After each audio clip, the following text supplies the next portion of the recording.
Hey students, my name is Sue and I'm from the Ohio Energy Project, and we're going to talk a little bit about solar energy today. And I've got an assistant with me that he's going to introduce himself. My name's Joel. I go to Mark Twain. I'm in 3rd grade, and hi, Miss Breckenridge.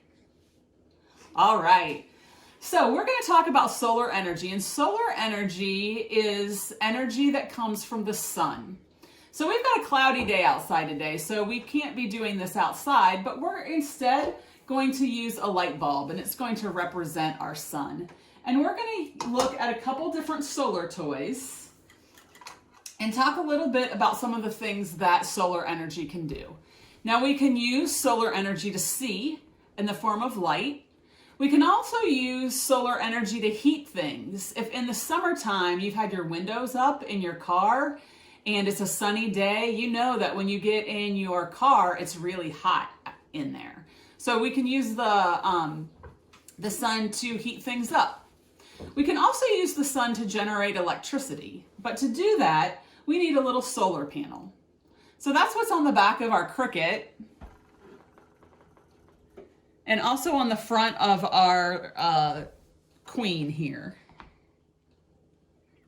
Now, if you've got a calculator at home that you don't have to turn on with an on switch, that probably means if you look closely at it, it might have a little solar panel like our Queen has on it.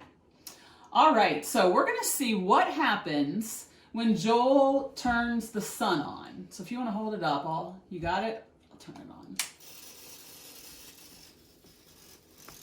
All right, so our Queen starts to dance or wobble, and our Cricut starts to jump. All right, so every energy source has advantages and disadvantages.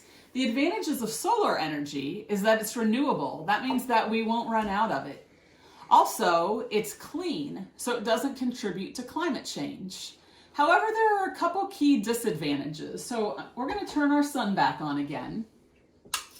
So if we're using solar energy to power our house, what would happen at nighttime if we were watching TV and we only had solar energy? Well, everything in our house that runs on electricity would stop. Unfortunately, we don't have a good way to store large amounts of electricity. So until batteries become cheaper, we've got to figure out some better ways to store it.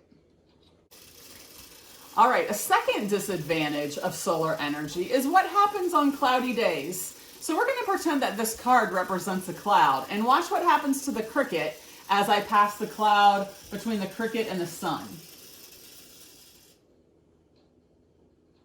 So even though solar panels might be able to use a little bit of energy on a cloudy day, they're not going to have as much on days that are sunny. So that's a little introduction to solar energy. Thanks for watching.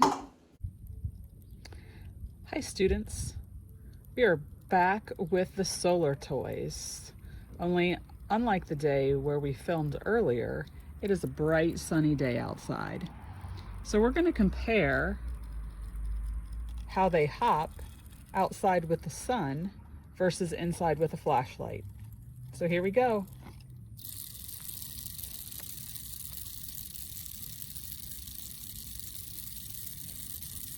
So we can also simulate a cloud, just like we did inside with a piece of paper.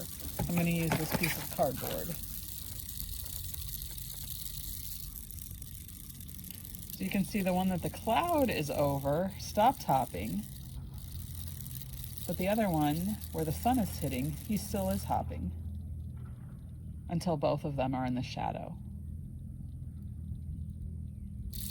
So while solar energy is a fantastic renewable energy source, it does have its limitations. Let's try looking at the solar toys in slow motion.